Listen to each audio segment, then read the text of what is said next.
세계 경제를 한눈에 바라보는 글로벌 경제 오늘도 조항래 아나운서와 함께하겠습니다. 어서 오세요. 안녕하세요. 네, 가상현실이 게임을 넘어서서 교육이나 군사 영역으로 확대되고 있는데 특히 의료 분야에서 아주 광범위하게 활용되고 있다면서요? 네, 그렇습니다. 먼저 의료 기술의 변화를 잘 보여주는 영화 한 편이 있는데요. 잠시 보실까요?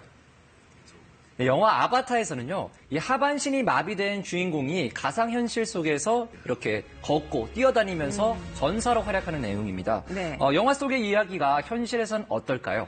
이미 의료 현장에서는 우리 몸속을 3차원으로 확인하면서 수술하는 기술이 활용되고 있습니다. 내 아이를 키우고 있는 루나 씨는 뇌 동맥류를 앓고 있는데요. 이는 뇌 동맥의 한 부분이 풍선처럼 부풀어 오르는 건데 터지면 치사율이 50%가 넘습니다. 아이고. 그만큼 위험한 수술이지만 루나 씨의 표정은 꽤 밝습니다. VR, 즉 가상현실을 이용해서 수술 과정을 사전에 자세히 볼 수 있기 때문입니다. 네. I was emotional wreck, but now I feel like I know exactly what's going to happen. 360도 전 방향에서 볼 수 있어 동맥류의 정확한 위치를 파악할 수 있고요. 의료진 입장에서도 그만큼 위험 부담을 줄일 수 있습니다. So we can see the back of the aneurysm, the side. We can see its relationship to the parent vessel that it arises. This is something we could never do before. 현재 VR 기술은 척추나 임플란트 수술, 초정밀 암 수술에도 도움을 주고 있습니다. 네, 의료진에게나 환자에게나 아주 도움을 주고 있는데 최근에는 좀 치료가 어려웠던 식이 장애라든가 약물 중독이라든가 또 심지어 심리적인 치료에도 이 VR 기술이 활용된다면서요? 네, 맞습니다. 심리, 불안, 중독 이렇게 뇌에서 일어나는 증상을 극복하기 위해서 가상현실이 활용되고 있는데요. 특히 외상 후 스트레스 장애나 수면 장애, 자폐증과 같은 또 심리치료에도 VR 기술이 이용되고 있습니다. 50대인 이 남성은 비행 공포증을 앓고 있는데요. 비행 공포증이란 비행기에 타면 숨을 제대로 쉬지 못하는 불안장애 일종입니다. 네. 15년 동안이나 공항 근처조차 갈 수 없었다는데요. 하지만 가상현실 치료 후에 비행기를 탈 수 있게 됐습니다. La fobia social está muy extendida. Podemos generar un entrenamiento con el casco de realidad virtual. Y es muy rico porque la persona se siente segura, protegida y se va desensibilizando. 영국의 한 업체는 치매 환자 치료에 가상현실을 접목했습니다. VR 헤드셋을 착용하면 흥겹게 춤을 추고 노래를 부르는 사람들의 모습이 펼쳐지는데요. 치매 환자들의 기억을 자극하고 또 새로운 경험에 간접 노출시키는 것을 돕는 겁니다. 네. 실제로 효과도 나타났습니다. It's been incredible. They remember a lot more detail. So instead of just saying that they were with a sister, they remember exactly who made their dress, what stitching was there, what they ate. 현재로서는 치료제가 거의 없다고 하는 치매까지 효과가 있다니 참 놀라운데 VR 효과에 대해서 의학적으로 증명이 된 건가요? 네, 직관적으로 이해하기 쉬운 한 가지 사례를 소개해드리면요.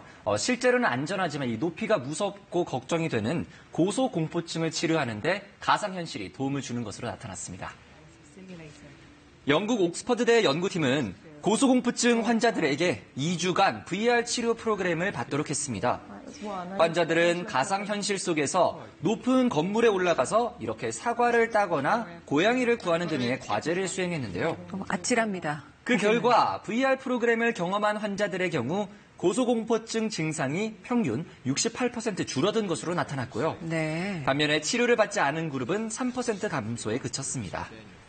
근데 일각에서는요, 의료 분야의 VR 기술을 적용하는 게 너무 이르다 이런 주장도 있는데 이유가 뭘까요? 네, 가상현실 기기를 장시간 사용하면 사람마다 좀 차이는 있겠지만 이 시각적 피로감을 유발하는데요. 이로 인해서 어지럼증, 멀미, 두통 등의 증상이 동반될 수도 있습니다. 의학 전문가들은 VR 기기를 반복적으로 사용할 경우 근시로 이어질 확률이 높다고 경고합니다.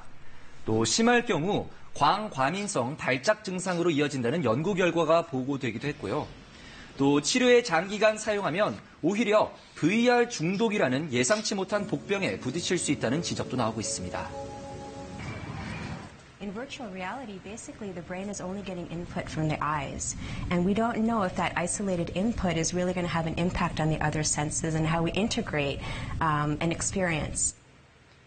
그래서 전문가들은 치료 목적일지라도 VR 기기를 30분 정도 사용하면 10분에서 15분 정도의 휴식은 취해야 한다고 조언하고 있습니다. 또 이런 부작용도 있을 수 있네요. 그래도 이 VR 기술이 도입돼서 의료계에 가져온 긍정적인 효과 또 변화를 무시할 수는 없을 것 같은데요. 네, 그렇습니다. VR 활용한 가상수술 훈련은 의료진의 수술 정확도를 높이는 데도 도움이 되지만 특히 의대생들이 교육을 받는 데도 유용합니다.